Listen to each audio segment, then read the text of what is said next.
Here are the crypto top headlines covered in this video. Gensler grilled in Congressional hearing over SEC's approach to regulating crypto. Next, breaking, Caroline Ellison sentenced to 2 years in prison. Also, market analyst anticipates Ethereum surge to $8,000 once this historical pattern unfolds. Welcome to Crypto Top Headlines, where there's no clickbait thumbnails or titles, and no speeches on my opinions, just bringing crypto's news to you. I would greatly appreciate it if you would click on the like and subscribe buttons as well as the notification bell. It does help support the channel, so thank you in advance for doing so. Now, on to these headlines. Our first top headline, Gensler grilled in Congressional hearing over SEC's approach to regulating crypto. The SEC chair faced hostile questioning from Republican members of Congress, while Representative Maxine Waters used the occasion to propose bipartisan action on a stablecoin bill. House Financial Services Committee Chair Patrick McHenry, Republican North Carolina, and other Republican members of Congress upbraided SEC Chairman Gary Gensler for how his agency has regulated the crypto industry at an SEC oversight hearing on Tuesday. Meanwhile, most of the Democratic members of the committee praised Gensler for the work he was doing in regulating crypto. Under Chair Gensler, the SEC has become a rogue agency, McHenry said at the hearing's opening. He then cited several instances of the SEC ineffectively regulating the crypto industry by enforcement, before noting how the voting on FIT 21, a market structure bill for digital assets sponsored by McHenry, demonstrated that more than 2/3 of the House opposed Gensler's approach to digital assets. True to form, Chair Gensler has doubled down on regulation by enforcement. Without the regulatory clarity and consumer protections in FIT 21, the United States will continue to fall behind Europe in technological innovation and adoption.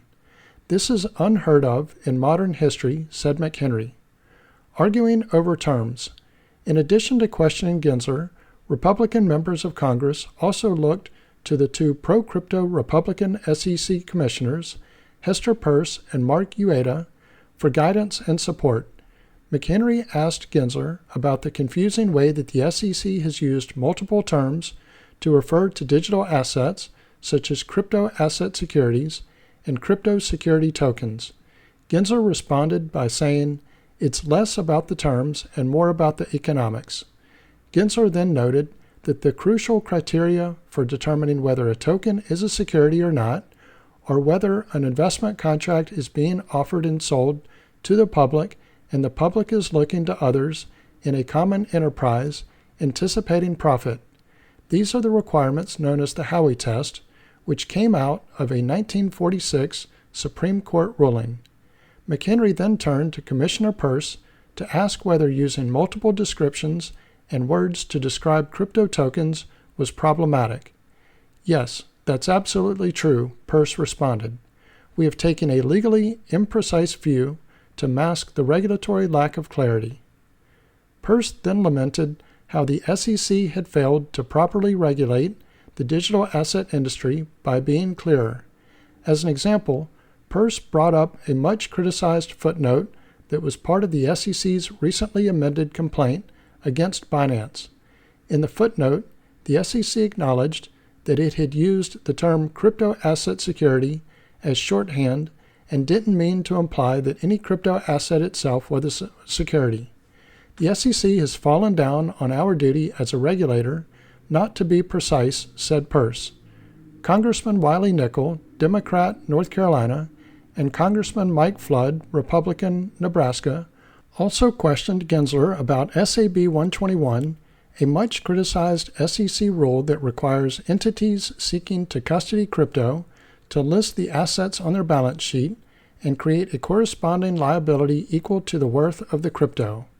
Nickel and Flood authored a joint resolution to overturn SAB 121 that passed the House and Senate but was ultimately vetoed by President Biden.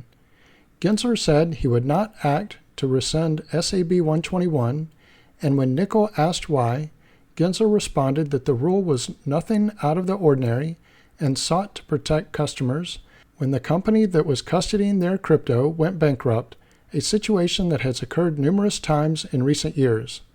Waters proposes a grand bargain on stablecoins. In an unusual display of bipartisanship, Representative Maxine Waters, Democrat, California, the highest-ranking Democrat on the committee, used some of her opening time at the hearing to publicly ask McHenry for a bipartisan approach to passing a stablecoin bill.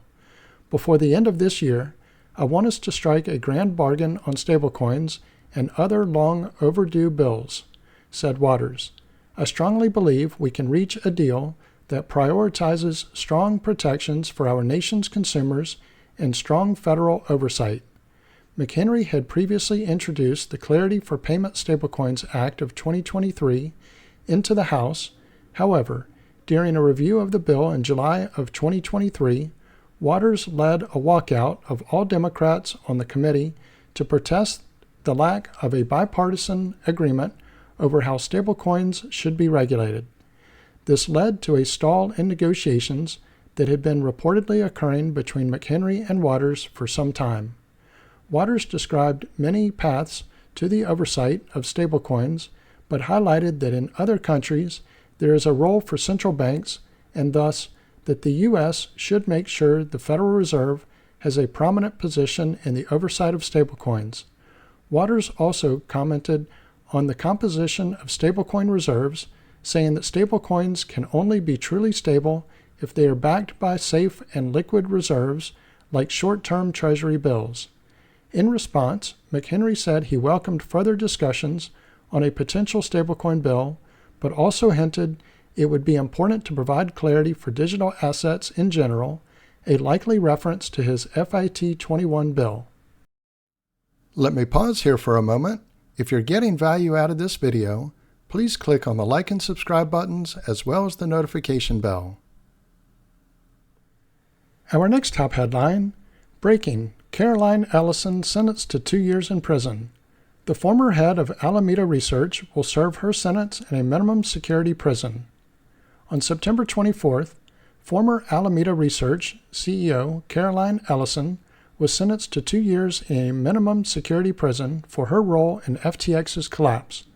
The sentence was handed down by Judge Lewis Kaplan in the District Court of Southern New York, who determined that Ellison must also forfeit the roughly $11 billion she earned from FTX.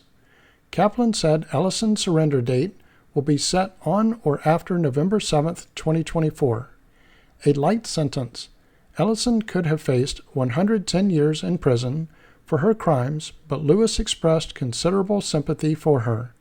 According to Bloomberg, the judge told her, "You're a very strong person, Miss Ellison, in some ways, but not inviolable. Mr. Bankman-Fried had your kryptonite. You were vulnerable and you were exploited."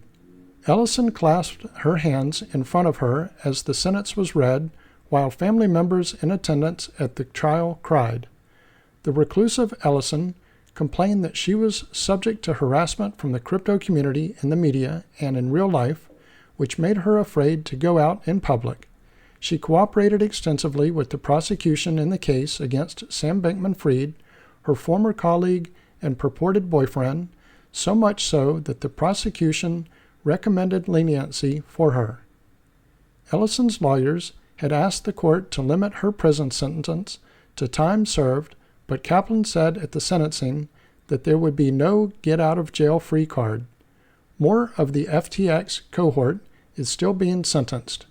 The sentence points to the likelihood that co-defendants and former FTX executives Gary Wang and Nishad Singh will also serve jail time. Singh will be sentenced on October 30th and Wang on November 20th. Like Ellison, they have also pleaded guilty to the charges against them. Former FTX executive Ryan Salam was sentenced to 7.5 years in prison in May. FTX founder Sam Bankman-Fried was sentenced to 25 years in March. Our next top headline, Market Analyst anticipates Ethereum surge to $8,000 once this historical pattern unfolds. Ethereum experienced a notable surge on Friday, fueled by Bitcoin's recent performance, which saw the leading crypto asset reclaim the $63,000 mark. ETH traded at $2,663 at press time, marking a 4% increase in just 24 hours. This uptick has sparked renewed optimism among analysts, predicting further gains for ETH in the coming weeks. Prominent crypto analyst Javon Marks expressed his bullish outlook in a tweet on Friday, suggesting that ETH is on the cusp of a significant price increase. Notably, Marks highlighted a key pattern from 2023 that led to a staggering 165% increase in ETH's value, suggesting that a similar surge could be imminent, with further potential for an even higher surge. ETH's next wave up is by pattern synchronicities to 2023, looking to be underway, which can lead to $4,723.50, he wrote. A break above those levels brings $8,000 plus in play. Go time. Another analyst, known as Wolf, also expressed optimism, stating, "In my books, this has been a hard retest of the upper boundary from the 18-month ascending triangle accumulation. From here, we're primed for a strong bullish move." He anticipates that ETH could potentially surge beyond $13,000 if it breaks through key resistance levels. However, despite the optimistic outlook, caution is warranted. According to data from a crypto analytics firm, there has been a significant increase in ETH deposits to exchanges, with over 150,000 ETH deposited on Thursday, September 19th alone. Notably, this is the highest influx since January.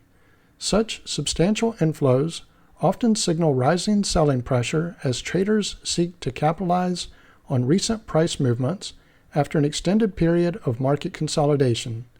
Additionally, analysts from Into the Block noted that ETH is currently trading at its lowest level against Bitcoin in over 40 months.